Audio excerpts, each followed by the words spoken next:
अच्छा, nerves of pelvis का दूसरा part, pelvic autonomic nerves. Pelvic autonomic का मतलब जो ऑटोनॉमिक सारे फंक्शंस कैरी करेगी, वो 4 तरह की हैं। 4 सेक्रल सिंपैथेटिक ट्रंक्स। सबसे पहले सेक्रल सिंपैथेटिक ट्रंक्स दिखा देती हूँ। ये देखो, ये सेक्रम के सामने ये जो बने हुए आ रहे हैं, ये यहाँ से सिंपैथेटिक ट्रंक्स निकल रहे हैं, ठीक है। ये देखो 4 सिंपैथेटिक गैंग्लिया होंगे जो कि यहाँ पर मोटे मोटे नजर आ रहे हैं। 4 सिंपैथेटिक गैंग्लिया से निकलेंगे सिंपैथेटिक ट्रंक्स, ठीक है। सिंपैथेटिक ट्रंक्स जो है वो लंबा ट्रंक के साथ कंटिन्यूएशन है उनकी, लेकिन वो साइज में डिमिनिश होते जाएंगे, साइज उनका कम होता जाएगा, ठीक है। और नीचे जाके बीच में एक small median ganglion impar, coccygeal ganglion बन जाएगा कॉक्सीजियस के सामने। ये रहा गैंग्लियन इम्पार, ठीक है, ये बन जाएगा, ठीक है, कॉक्सीजियस के सामने, ठीक है। इसकी ब्रांचेस जो हैं वो एंटीरियर रेमाई ऑफ कॉक्सीजियल और सैक्रल नर्व्स, सैक्रल और कॉक्सीजियल नर्व्स जो निकलेंगी ना, उनकी एंटीरियर रेमाई में पतली पतली ब्रांचेस भी देगा। इंफीरियर हाइपोगैस्ट्रिक प्लेक्सस में भी ये थोड़ी सी ब्रांचेस देगा, इसको हम आगे पढ़ेंगे, ठीक है। और क्या इसका फंक्शन क्या है, मेनली ये post synaptic fibres to the sacral plexus for sympathetic. भाई देखो, इसका नाम ही है सेक्रल सिंपैथेटिक ट्रंक्स, तो क्या देगा, सिंपैथेटिक फंक्शन प्रोवाइड करेगा, वैजोमोटर, पाइलोमोटर और sudomotor innervation of the lower limb. क्योंकि लोअर लिम्ब को मेनली फंक्शन प्रोवाइड कर रहा है, इसलिए इसका पेल्विस में जस्ट नेम की हद तक इंपॉर्टेंस है, क्योंकि ये जो इसके स्ट्रक्चर्स यहाँ पर है ना, सिर्फ इसकी इंपॉर्टेंस है, इसका फंक्शन नहीं है पेल्विस में। सेकंड नंबर पे आ जाओ, periarterial plexus. Periarterial का मतलब जो आर्टरीज के अराउंड रन करते हैं, ठीक है। ये ओवेरियन आर्टरी के अराउंड होता है एक प्लेक्सस, एक सुपीरियर रेक्टल आर्टरी के अराउंड होता है, एक इंटरनल आइलियक आर्टरी के अराउंड होता है। ये प्लेक्सस बना हुआ होता है नर्व्स का, पूरा आर्टरी के अराउंड जाल बना हुआ होता है, ठीक है।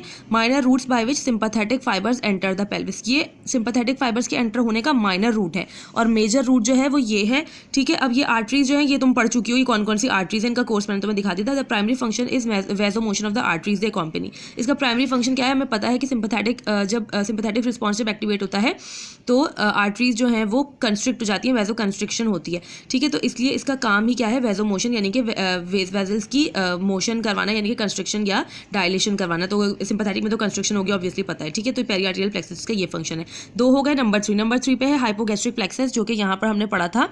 इंफीरियर हाइपोगैस्ट्रिक प्लेक्सस में सेक्रल सिंपैथेटिक ट्रंक से भी छोटी छोटी ब्रांचेस आ रही होती हैं। अब हाइपोगैस्ट्रिक प्लेक्सस जो है 2 तरह के, सुपीरियर हाइपोगैस्ट्रिक प्लेक्सस और इंफीरियर हाइपोगैस्ट्रिक प्लेक्सस, ठीक है। अच्छा देखो, इन सुपीरियर हाइपोगैस्ट्रिक प्लेक्सस जो है वो है ये, सुपीरियर हाइपोगैस्ट्रिक प्लेक्सस होता है एक just below the bifurcation of aorta, और इंफीरियर हाइपोगैस्ट्रिक प्लेक्सस होते हैं 2, एक यहाँ पर है और यहाँ पर इन्होंने गायब किया हुआ है, एक साइड पे दिखाया हुआ है, ठीक है। तो ये पहली बात तुम्हें ये पता चल गई इसके बारे में। अब देखो सुपीरियर हाइपोगैस्ट्रिक प्लेक्सस के बारे में दूसरी बात ये पता चली कि ये सिंपैथेटिक होता है, ठीक है। इसका मतलब क्या हुआ कि सिंपैथेटिक का जो माइनर रूट है वो ये है, ठीक है। पेरी आर्टीरियल प्लेक्सस का माइनर रूट ये है सिंपैथेटिक का, एक ये मेजर रूट मैंने कहा ये है, और मेजर रूट ये भी है हाइपोगैस्ट्रिक प्लेक्सस, क्योंकि ये भी मेनली सिंपैथेटिक है, ठीक है। सिंपैथेटिक और विसरल एफरेंट, यानी कि विसरा से एफरेंट सेंसरी सेंसेशंस भी इससे जाएंगी, ठीक है। लेकिन मेनली ये सिंपैथेटिक है, ठीक है, ये वाला। अब ये वाला जो है इंफीरियर हाइपोगैस्ट्रिक प्लेक्सस, हाँ, ये इंफीरियर हाइपोगैस्ट्रिक प्लेक्सस जो है ये मिक्स्ड है, यानी कि इसमें सिंपैथेटिक और पैरासिम्पैथेटिक दोनों फाइबर्स हैं। ये वाला सिर्फ सिंपैथेटिक था, और कौन सा था, विसरल एफरेंट नर्व फाइबर्स थे इसमें, ठीक है। और ये वाला जो है ये मिक्स्ड है, देखो मैंने यहाँ पर लिखा हुआ है inferior hypogastric plexus is mixed. ये मिक्स्ड क्यों है, क्योंकि भाई ये जो है ऊपर से सिंपैथेटिक फाइबर्स आ रहे थे और पेल्विक स्प्लैंक्निक नर्व्स के साथ इसने अकॉम्पनी कर लिया, ये जो ग्रीन वाली हैं इनके साथ जब इसने अकॉम्पनी किया तो ये मिक्स हो गया, क्योंकि ये वाली थी पैरासिम्पैथेटिक, पैरासिम्पैथेटिक इसको यहाँ से मिल गई, सिंपैथेटिक इसके पास खुद थी, इसलिए ये खुद क्या बन गया, ब्लू वाला स्ट्रक्चर, ये मिक्स हो गया, मिक्स्ड है। इसमें सिंपैथेटिक पैरासिम्पैथेटिक दोनों फाइबर्स हैं, देखो यहाँ पर इन्होंने यही लिखा हुआ है।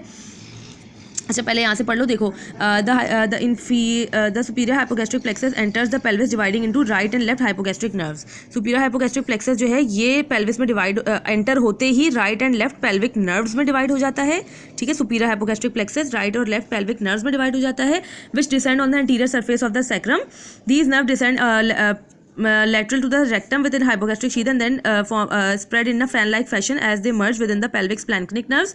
किसके साथ मर्ज हुई, pelvic splanchnic nerves के साथ।